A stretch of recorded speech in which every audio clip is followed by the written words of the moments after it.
Perkenalkan, saya Mita. Pada video ini, saya akan mendemonstrasikan implementasi browser hardening pada Google Chrome sebagai salah satu upaya meningkatkan keamanan dan privasi penggunaan ketika mengakses internet. Browser merupakan aplikasi yang setiap hari digunakan untuk mengakses berbagai layanan digital. Oleh karena itu, pengaturan keamanan browser menjadi penting untuk mengurangi risiko ancaman seperti phishing, malware, pencurian data, maupun penyalahgunaan izin akses. Pada demonstrasi ini, saya akan melakukan beberapa konfigurasi keamanan yang direkomendasikan oleh Google.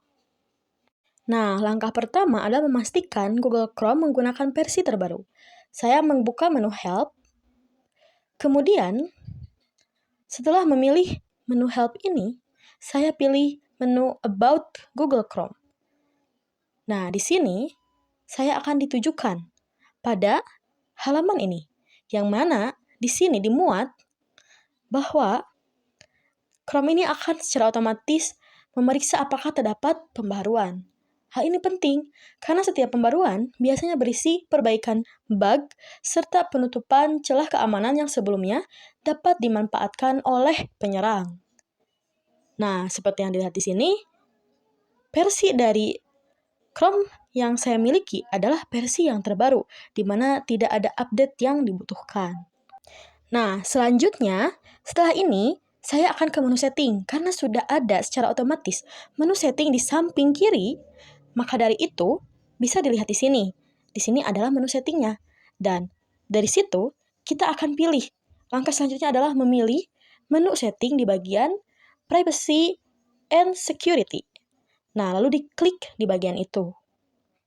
Nah, pada menu Privacy and Security ini, tersedia berbagai pengaturan yang berhubungan dengan keamanan data pengguna, privasi saat menjelajah internet, hingga perlindungan terhadap ancaman cyber. Nah, maka dari hal itu, untuk menangani penyerangan seperti itu, maka kita pertama-tama akan memastikan dulu pada bagian menu security tentang pengamanan dari browser ini. Nah, lalu klik pada menu security ini, dan nanti akan langsung diarahkan pada halaman untuk melakukan pengamanan tersebut. Nah, bagian awal tampilan adalah mengenai safe browsing.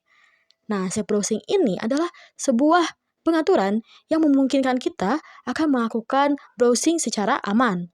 Maka dari itu, kita harus memilih menu yang paling tepat untuk hal ini. Sebelumnya, saya di sini belum mengaktifkan apapun, dan ini sangat tidak direkomendasikan. Karena dengan tidak adanya safe browsing, akan ada banyak risiko yang bisa terjadi. Salah satunya adalah penyerangan cyber.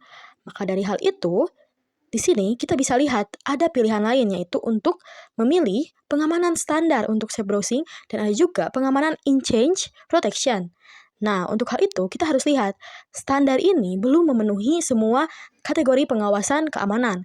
Maka dari itu kita pilih yang paling atas, in-change protection, agar pengamanan lebih sangat diawasi dengan ketat. Nah, untuk selanjutnya kita bisa scroll ke bawah dan di sana kita akan menemui pilihan untuk secure connection atau mengamankan koneksi. Nah, maka dari hal itu, bisa dilihat yang perlu dilakukan adalah mengaktifkan tombol aktifnya ke kanan. Dan di sana, kita bisa lihat, kita lebih baik memilih yang kedua, agar kembali lagi pengamanannya lebih ketat dan lebih baik.